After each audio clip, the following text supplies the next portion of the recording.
Have you asked yourself why you're not successful selling real estate or whatever sales you're in? Well, in this video, I'm going to help you find some ways to answer that question. So not only do you know why, but what you can do to get better. Hey everybody, it's Tahoe Tony. Welcome to my channel. It's your first time to my channel. Go ahead and subscribe below. Click on the notifications bell and you'll be the first one to get notified when I have a new video come out that's going to help you sell more homes, generate more commissions, bring home more money to your family and loved ones so you can spend more time doing the things you want to do instead of the things you have to do. Okay, so I've got a few videos on other things that I think are really important, so make sure you've seen those. We've got my video on your sphere of influence, taking care of your sphere of influence. It's the best asset you have as a real estate agent or any sales agent in that matter. And then I also have one on your state. You need to be in the right state of mind. Have you ever heard the expression, if you think you can't or you think you can, you're right?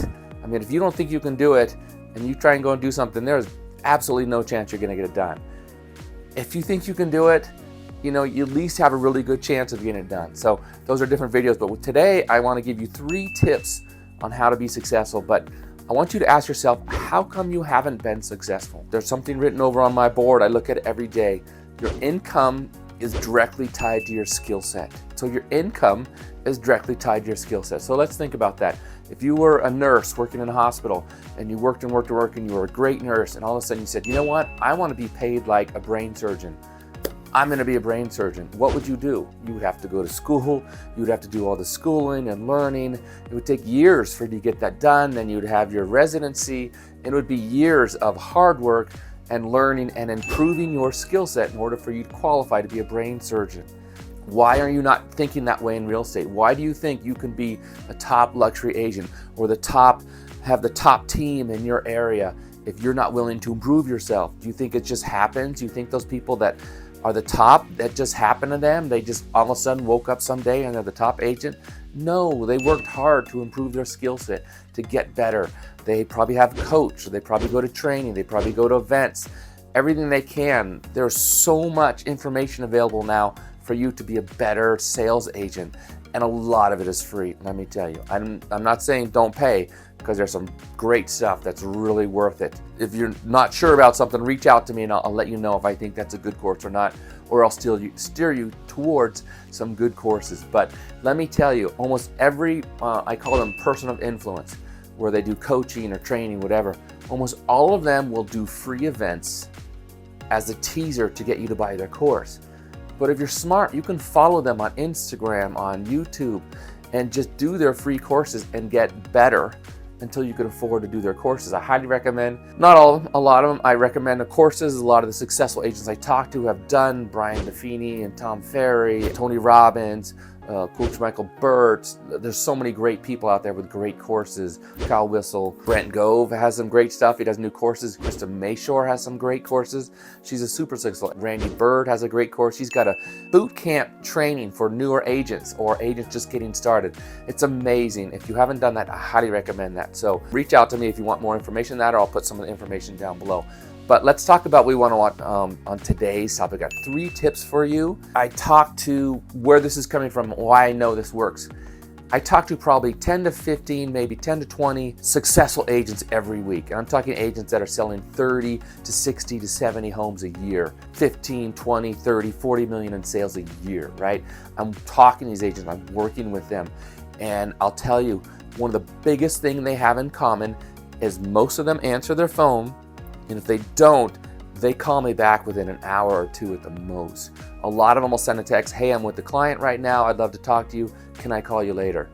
And I'm serious. It's amazing how many of them do that. And then when I talk to the newer agents, the agents who are just getting started or haven't got that momentum going yet, they're maybe doing 10 homes a year.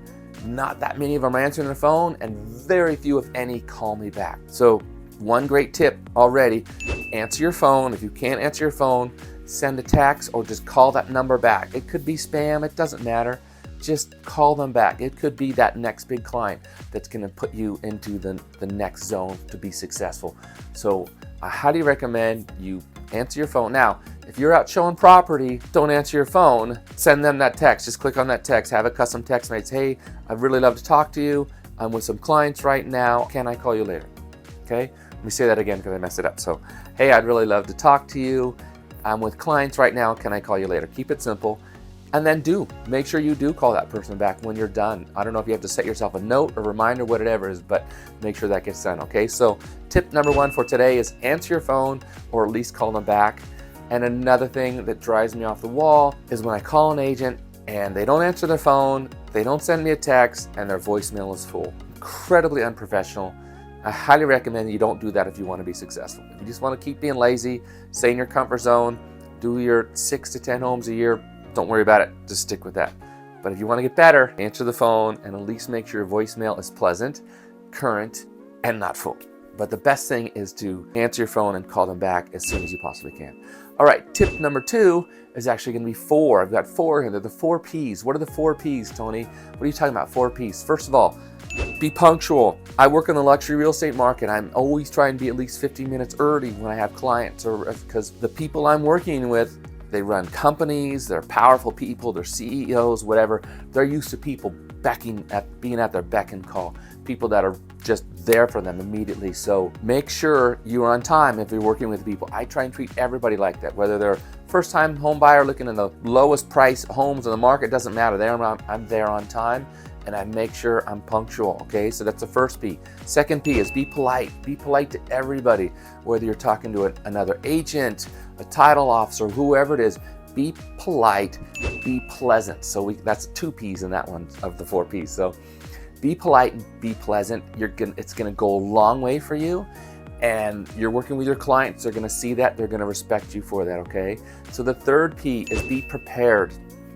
Now, when I show property, I did another video on that called, how to be the best showing agent possible. I've got all the properties in a little binder and everything. When I do listings, I'm there early. I've got all the lights on. Everything's great. I'm prepared. If I go to a meeting, I try and prepare for the meeting. I think about, what are my goals in this meeting? So if I'm meeting clients for the first time, what are my goals in that first meeting? Am I trying to sell them a home? Am I trying to build rapport? Am I trying to get all their questions answered? These are the things I'm thinking about. Am I trying to set up our next meeting? Because, I've been doing this 26 years and only twice have people bought property on the very day that I showed them property.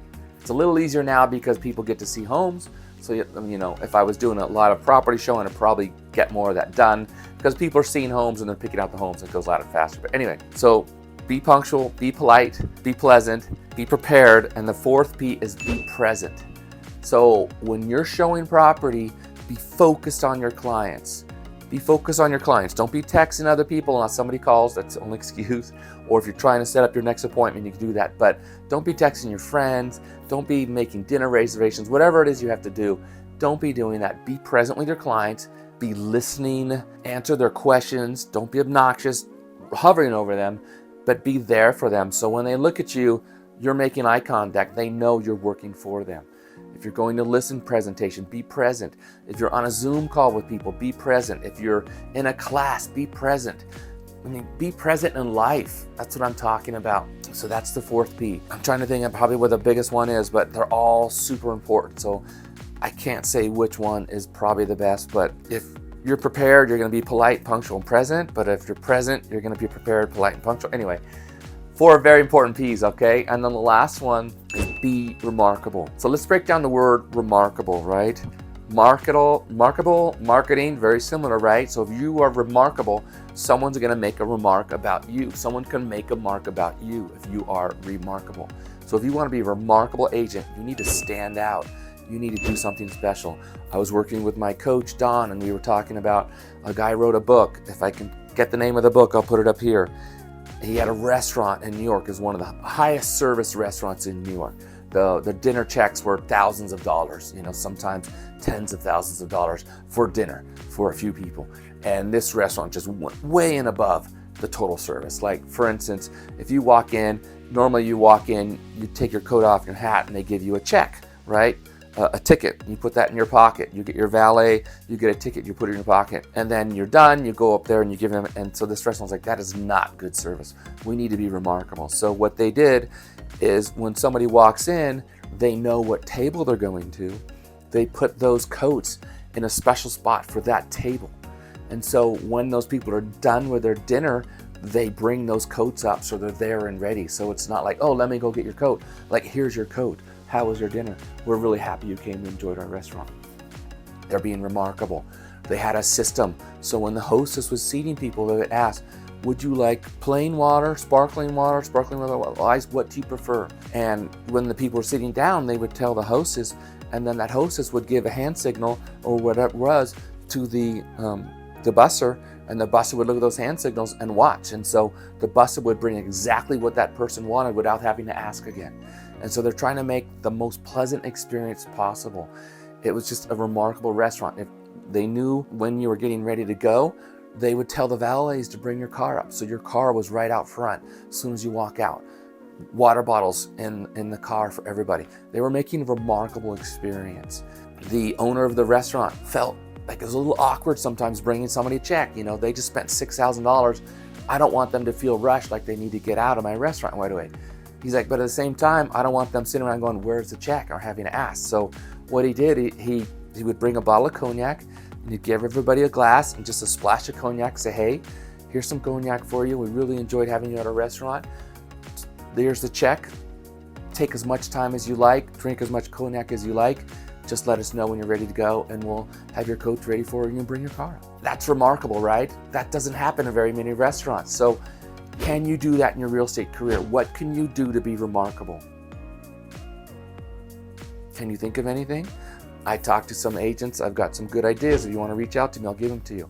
But I'm not going to say them right now because I'm coming up on my time. So figure out ways to be remarkable. If you want to leave some comments, I'll answer them. If you want to let me know some ways you've been remarkable or something somebody's done, high-class service that has impressed you, I would love to hear it because we are in the service industry, okay?